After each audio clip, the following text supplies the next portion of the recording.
everyone, welcome to Dev Brew Live. It's pretty cool, right? Whole live thing going on here. I have my coffee right here, right there. So welcome to Dev Brew. This is where indie developers submit their games, and I do my best to give feedback on their game design. Today we're doing this live. Is my mic too loud? Maybe I'm talking too loud. This might be a little bit rough because it's my second time streaming. So last time we tried this on Twitch. I'm trying this on YouTube now. This feels like it's too loud, bro. Too loud. Okay, anyway, yeah, so this is what we're doing today. Today we're talking about Tremblay Island from Cinnamint Games. And I'll play you a little bit of a gameplay over here. Boom. All right, so Cinnamint Games is a person who did, here we go. Okay, made this one. Going through a little bit of the menus here. So this is on a Game Boy Advance emulator, because the game was actually made for Game Boy Advance, which is so cool. Let me fast forward here. There we go. Alrighty, so so this is Tremblay Island by Cinnamint. So I wanted to first begin by talking about how Cinnamint Games did this. This is really interesting. I really like what's happening here, this idea of this game. So if you're unfamiliar with Cinnamint Games, he posted in Reddit, this is how I caught wind of this game, but he posted in Reddit about this GBA game that he made, and that's like, it's so interesting to think about someone made a Game Boy Advance game in 2022. That's odd. So I followed the link and checked out his YouTube thing, and he has this YouTube video that talks about his whole backstory to this process and was really interesting. I have a link in the description if you'd like to see it. In that video, he talks about how he had written this series, I guess. I'm not super familiar with it, but he had written a book first, something that's in French that I don't really know how to pronounce. And the book then has a sequel, and that sequel he decided to make into a game. And I thought that was really interesting because narrative stuff in games is like my bread and butter. I love that kind of melding of game design and narrative, trying to create certain experiences that are like linear, that have a reason to exist. So I really like that kind of stuff. So I took a look at some of his backstory stuff. One of the things was his Kickstarter. He had a successful Kickstarter, which apparently didn't do well financially for him, which kind of sucks. That that's no good. But he did indeed author some GBA cartridges, or at least bought GBA cartridges and then put his game onto them, which was pretty awesome. Sent them out to fans along with like a music CD. Really cool stuff. This guy, I believe, did a lot of the programming himself, and I think the animation. He talked about all kinds of stuff that went into it. Really interesting thing. But I'm not here to review the game. I just wanted to talk about all the positive stuff first before I get into heavy critique. So one thing that I want to just get out of the way is that what we're here to do is talk about game design. We're not here to talk about code, not here to talk about bugs, not here to talk about any of that stuff. I see you, Cinnamint, right there saying that there's no bugs in the game, only happy accidents. That's totally fine. I'm not here to criticize the idea of how the game plays, but rather the gameplay itself and how cohesive it is with what it is you're trying to do.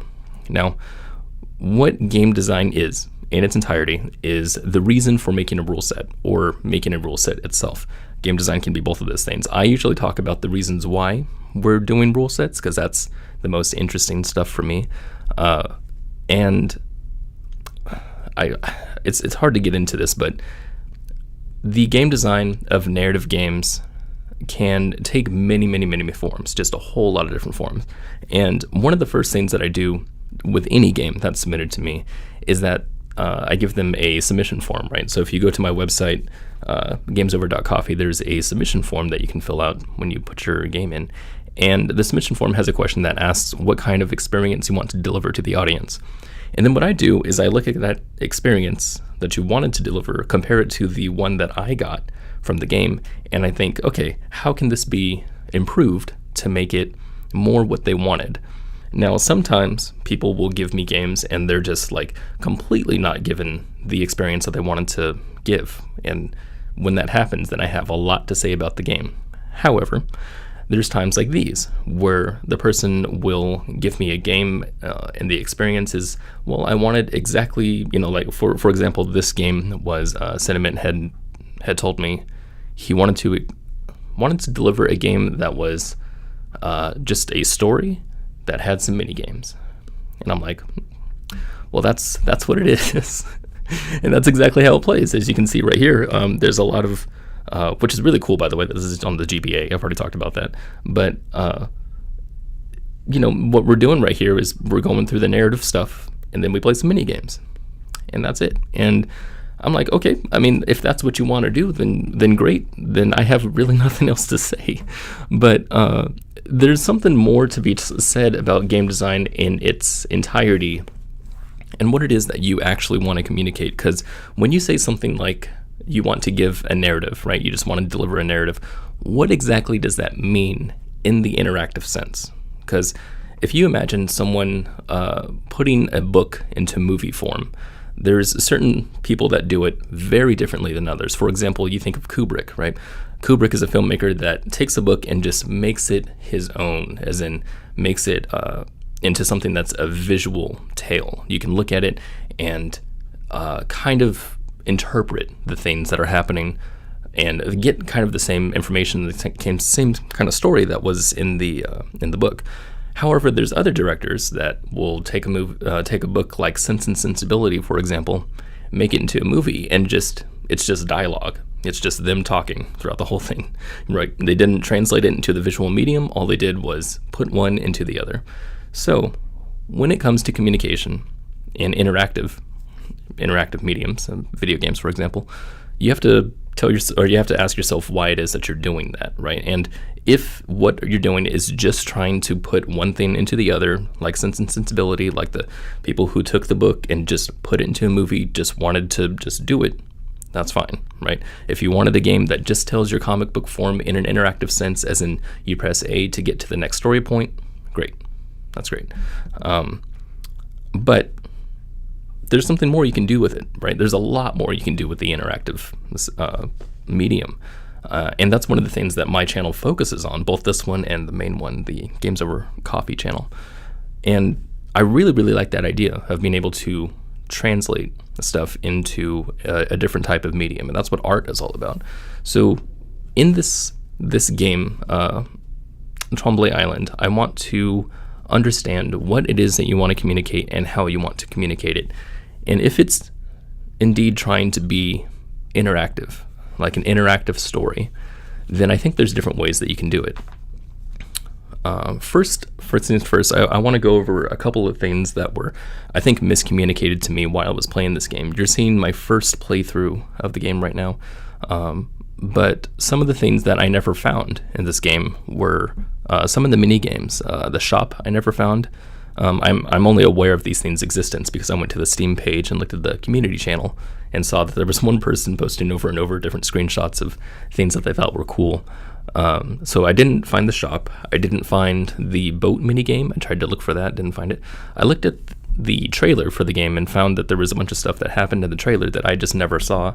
And I went back into my second playthrough and I did find a couple mini games that I was able to play that I didn't do the first time, but I didn't understand why I couldn't get to those games before. And I'll talk about those in a second. I also didn't know how to beat the, I think it's an alligator at the end, the humanoid alligator person. Never figured out how to even like really work that fight. So the reason why I bring these up is because that's part of design, right? That's part of the idea of going forward in a game and telling the player exactly what you need them to do. In this game, it doesn't really feel like the mini games are necessary. In fact, they're almost not necessary at all. There's only, I think, 2 or 3 games that are really, there for a reason for you to continue the story, which is kind of cool. I do like the idea of being able to give these mini games the kind of freedom that they have, right? That the player can just access those games anytime they want.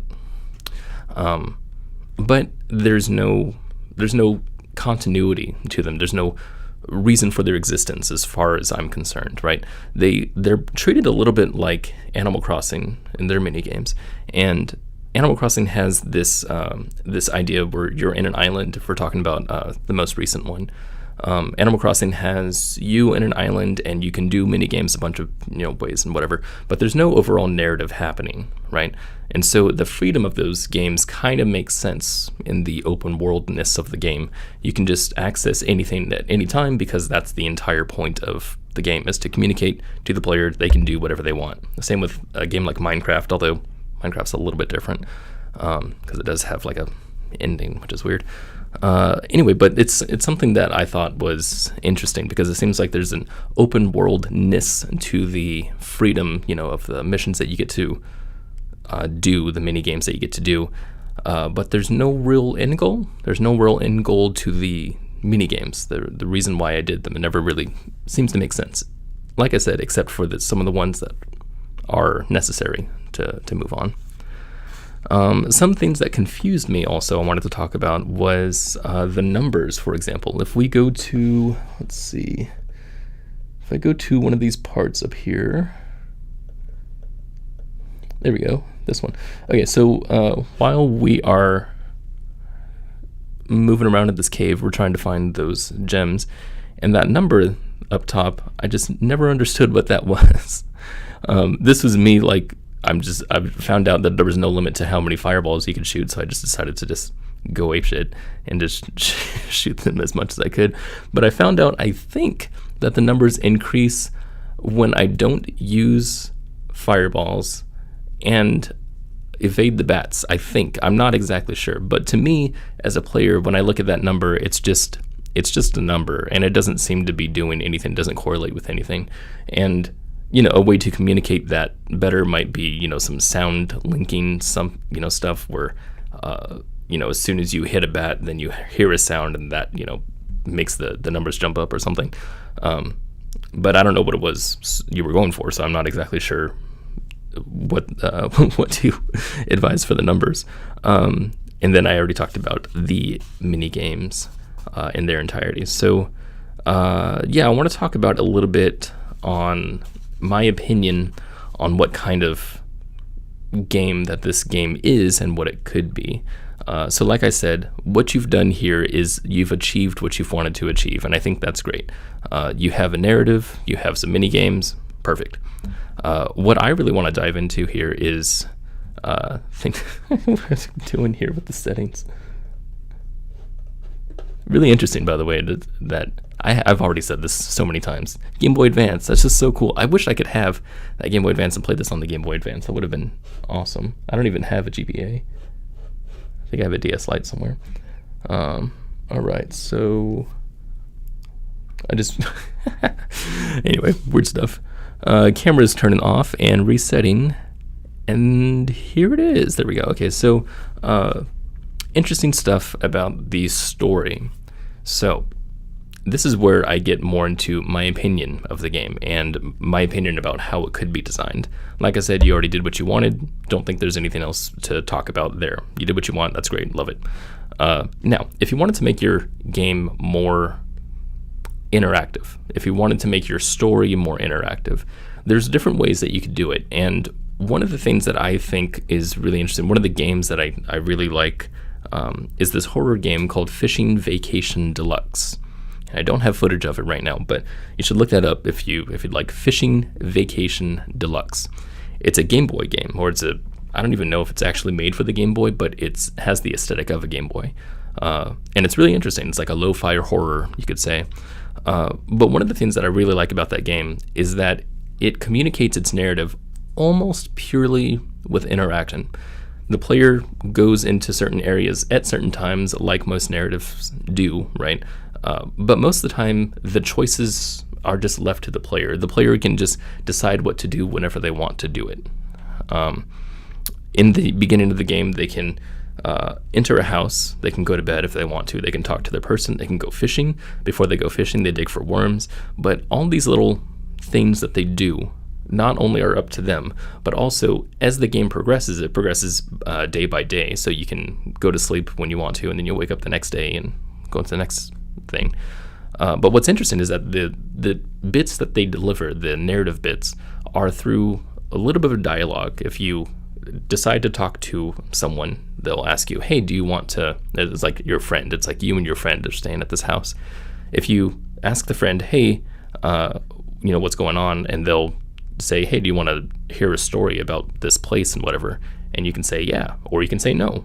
And then if you say yeah, then he'll go through some of the stuff. And then when you go fishing, then there's a little weird things that happen every now and then, and you'll catch weird stuff sometimes.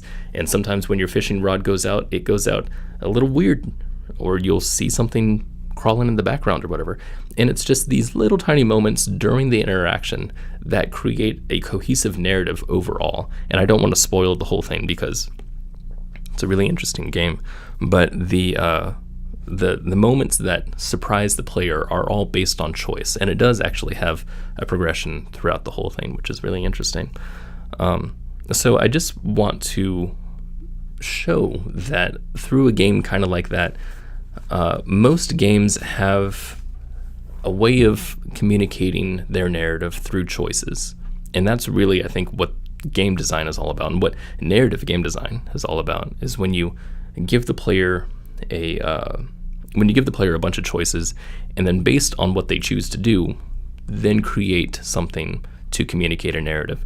So, for example, if we wanted to communicate some of the things in here through choices, one of the things I want to look at, let's see, so this castle part. So the intro is fine. I think the intro is good to have as an intro. And then this little exploration part is really interesting. I like that you have the exploration part in here as something that the player can just go about and do on their own, and then switch different characters, and I really like that. But as you go out to the castle, I felt like maybe I could have just done that from the very beginning. Maybe it could have been, all this dialogue, instead of being delivered as a, quote, cinematic, instead of doing that, you could just talk to the character, right? Just go over to a person, talk to them, and they'll give tidbits about, why they're here and whatever, and then continue after that. Because it gives the player, I think, a little bit more agency, because it feels like you are the player talking to the other person. And I think that's a really important thing in video games, especially since you're interacting with it, right? A lot of narratives have this thing that they want to do where they show a visual story to the player as they're interacting with the game. But really all that is, like, visual storytelling is all about imagining. It's all about making the person have sympathy for the character, right? You're imagining what the person is going through. I made a video about this in my main channel about, I think, talking about depression. Yeah, my first conversation with Joe actually had that. But it's one of those things that I think is usually done in earlier video games, people who have started video games and narrative making, that is not really taken into consideration all the time. And it's because, if you have a narrative to share, it should be just a narrative. You're just going to put it in front of the player, that's kind of the first thought that comes to mind. But I like the idea instead of just leaving it to interaction. So if you look up here, like, this kind of stuff right here could just be the narrative. That could be it without any of that context in the beginning, because you could build context during these types of things where you go to certain areas and press A. It doesn't just have to be, restart the music like it did with the record player, which is interesting. It doesn't just have to be little tidbits here and there. It could be everything. You just get the context for everything through exploration. And that's really what interactivity is all about, interactive storytelling at least, because it depends on the player's choice in order to communicate. So that was the first part. And then through another part here, I really liked this part, by the way, Scout, where you're talking to Scout. And to me anyway, it was different because when I discovered Scout, it was just something that I randomly discovered. I was like, oh, hey, there's a ladder that goes under here. I'm going to go under here. And there's a new character. And I'm talking to him. And I'm just like, wow, that was awesome. So I really like that. But one part, I think before then, maybe it's after, was the broadcast right here. So one of the things about the broadcast is, again, it's being shown to us when I think it could have been just looked at, right? I could have went into the room the living room. I could have just been given control of the character and then went over to the TV, interacted with it, and then see the broadcast happen by myself, right? And just have like a little pop-up box or something. I like to think of games like the really older games, like the original Pokemon Red or Pokemon Blue for Game Boy, and how it communicated some of its linear elements, right? When you don't have a whole lot of these kinds of pictures, because I think back then it probably took up too much memory. They probably could have done it if they wanted to, but they didn't want to limit their gameplay. So because they had such limited space, they would do things like just play out the cinematic, but in the game, right? So you're in control of your avatar, and instead of seeing somebody talk to you, you go up to that person and literally talk to them. So that kind of stuff that's delivered throughout the narrative, I think, is a really important step for communicating narratives through interaction. Wow, that was a lot of stuff that I said, huh? That was that was a whole lot of things. So I wanted to open this up a little bit, and if you guys have any comments about my critique or any questions yourself about what this game is like or whatever, I'd be happy to talk about it. I'm going to keep this a little bit more open right now, and I want to make sure that I am actually live, because I don't. This is a pretty what do you call it? Experimental here for me. Yeah. Okay. I am still live. That's good. Alrighty. So yeah. So if there's anyone here, I can't see you guys, and I can see the chat. That's about it. So if that's it, man, then I'm just gonna head out. I'm about 20 seconds behind, or you guys are about 20 seconds behind the stream here. So I'm gonna wait for a little bit just to see if there's anyone here. And if not, then I'm gonna end this thing. I really like doing these, by the way. I think having the stream of consciousness is really cool for a type of live environment. I think it's easy to do, as I'm just sitting here just pontificating.